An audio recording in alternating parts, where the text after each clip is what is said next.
یا کسی بھی دنیا کے مذہب میں کسی کی عبادت گاہ پہ حملہ کرنا، کسی کو دوران عبادت قتل کرنا، یا کسی کی عبادت گاہ کے اندر جا کر دوران عبادت لوگوں پہ حملہ کرنا، تو اسلام میں اس کی کیا تعلیمات ہیں، اسلام اس بارے میں کیا کہتے ہیں؟ اور اس حوالے سے اگر آپ کے علم میں دیگر مذاہب کے کچھ معلومات ہیں تو وہ بھی ہمارے سننے والوں کے ساتھ شیئر فرمائیں۔ جی عرفان مغل بھائی، جہاں تک عبادت گاہ اور مسجد کا تعلق ہے تو قرآن مجید فرقان حمید نے ہمیں دیگر جو مذاہب ہیں یا دین والے ہیں ان کی بھی عبادت گاہوں کا عزت اور ان کا احترام کرنے کا درس دیا ہے۔ مثال کے طور پر ہم یہودیوں کی عبادت گاہ لے لیں، یا کہ یہ کہ ہم نصارہ کرسچن عیسائی لوگوں کی عبادت گاہ کا کہہ لیں، تو اسلام وہاں پر بھی حملہ آور ہونے سے ہمیں روکتا ہے۔ اور ہر مذہب کے اندر، ہر دین کے اندر عبادت گاہ کا ایک جو ہے تصور ہے اور اس کا ایک مقام اور ایک رتبہ ہے۔ اسلام کے اندر یہ ہے۔ اور پھر مسجد کے حوالے سے قرآن مجید اور نبی پاک علیہ السلام نے بہت خوبصورت تعلیم دی ہے۔ ایک تو آپ نے اپنے الفاظ میں کہا کہ اشرف المخلوقات، اس پر اگر ہم قرآن مجید کو دیکھیں تو اللہ سبحانہ و تعالیٰ نے فرمایا وَلَقَدْ كَرَّمْنَا بَنِي آدَمَ وَحَمَلْنَاهُمْ فِي الْبَرِّ وَالْبَحْرِ، کہ ہم نے بنی آدم کو جو ہے وہ بہت سی مخلوقات کے اوپر فضیلت عطا فرمائی۔ تو انسان کو اللہ نے، اولاد آدم کو اللہ نے بہت سی مخلوقات پر فضیلت اور شرف عطا فرمایا، اس لیے کہا جاتا ہے اشرف المخلوقات۔ مسجد کے حوالے سے مسجد کا کیا مقام، عبادت گاہ کا کیا رتبہ اور کیا شان ہے، صحیح مسلم میں پیارے نبی صلی اللہ علیہ وسلم نے فرمایا من بنا للہ بیتن، یا فرمایا کہ من بنا للہ مسجدن، دونوں طرح کے الفاظ ہیں۔ فرمایا کہ جو اللہ کا گھر تعمیر کرتا ہے، بن اللہ لہو بیتن فی الجنہ، اللہ اس کے لیے جنت میں گھر تعمیر کر دیتا ہے۔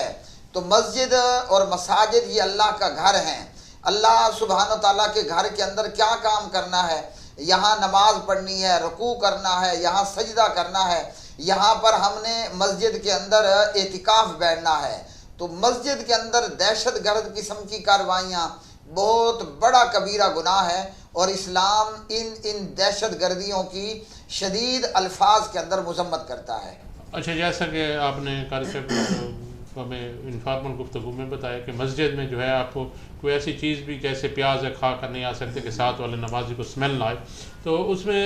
میں یہ بھی پوچھنا چاہوں گا کہ حضور صلی اللہ علیہ وسلم نے بھی ایک ریاست قائم کی تھی، اس ریاست میں بھی مسلمانوں کے جو دیگر مذاہب کے لوگ تھے ان کے بھی حقوق تھے، اور ہماری آپ کیا سمجھتے ہیں ان حالات میں جب ہماری مساجد جو ہماری عبادت گاہیں بھی محفوظ نہیں تو ریاست کی ذمہ داریاں کیا ہیں، آپ کیا سمجھتے ہیں؟ جی سوال آپ کا، اور آپ کا یہ پہلو کہ مسجد کے اندر پیاز، جی ہاں، صحیح بخاری مسلم میں ہے کہ ہمارے پیارے نبی صلی اللہ علیہ وسلم نے کچا پیاز کھا کر مسجد میں آنے سے منع فرمایا، حالانکہ پیاز حلال ہے۔ تو جو نبی رحمت صلی اللہ علیہ وسلم مسجد کے تقدس کو اس قدر بیان فرمائیں کہ آپ کچا پیاز کھا کے نہ آؤ، تو وہ پیغمبر کیا یا وہ دین، وہ اسلام یہ اجازت دے گا کہ ہم مسجد کے اندر بارود بھری جیکٹ لے کر آئیں اور مسجد میں دھماکہ کریں اور معصوم اور بے گناہ نمازیوں کی جان لے لیں؟ تو اسلام اس کی ہرگز اجازت نہیں دیتا ہے، اور اسلام ان جیسے واقعات کی جو ہے وہ شدید الفاظ کے اندر مذمت بھی کرتا ہے۔ جی غر سے آپ نے بتانا تھا ریاست کی ذمہ داری۔ ریاست کی ذمہ داری یہ ہے عرفان مغل بھائی کہ صحیح مسلم کے اندر عبداللہ بن عمر رضی اللہ تعالی عنہما کی روایت ہے، اور اس حدیث کے اندر پیارے نبی صلی اللہ علیہ وسلم نے ریاست کے حکمرانوں کے لیے بہت اہم پیغام دیا، چاہے وہ ہمارے گزشتہ کل کے حکمران تھے یا آج موجود حکمران ہیں۔ نبی پاک علیہ الصلوۃ والسلام نے فرمایا کلکم راعٍ، تم سب جو ہے وہ حاکم ہو، وکلکم، اور فرمایا کلکم مسئول عن رعیتی، اور تم سب سے تمہاری رعیت، تمہاری رعایا کے متعلق پوچھا جائے گا۔ تو حاکم وقت اور ریاست کی ذمہ داری فقط اتنی نہیں ہے کہ کہیں پر جو ہے وہ معصوم جانیں چلی جائیں، یا دھماکہ ہو جائے یا کہیں پر جو ہے وہ انسانی جانوں کا اور املاک کا نقصان ہو جائے تو صرف مذمتی بیان کر دینا یہ کافی نہیں ہے۔ پشاور پولیس لائن میں 100 کے قریب شہداء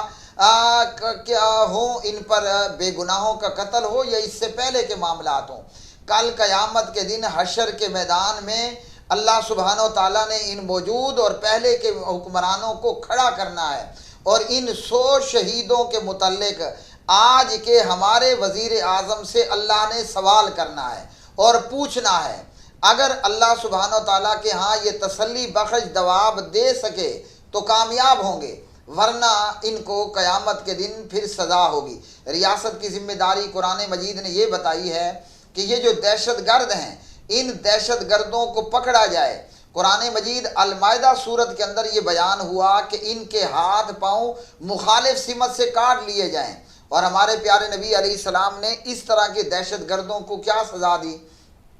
آپ نے ان کے ہاتھ پاؤں مخالف سمت سے کاٹ ڈالے اور ان کی آنکھوں میں لوہے کی گرم سلاخیں پھیری گئیں اور ان کو مارے بغیر یوں ہی تڑپتا ہوا انہیں چھوڑ دیا گیا۔ تو موجودہ حکومت، اداروں، ریاستوں اور ایجنسیوں کی یہ ذمہ داری ہے کہ خالی خولی لالی پاپ بیانات کی صورت میں دینے کی بجائے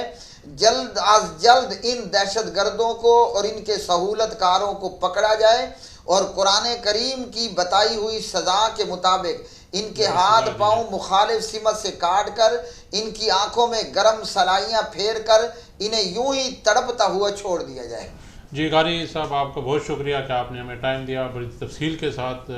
انسانیت کی تقدس کے حوالے سے، دہشت گردی، مساجد میں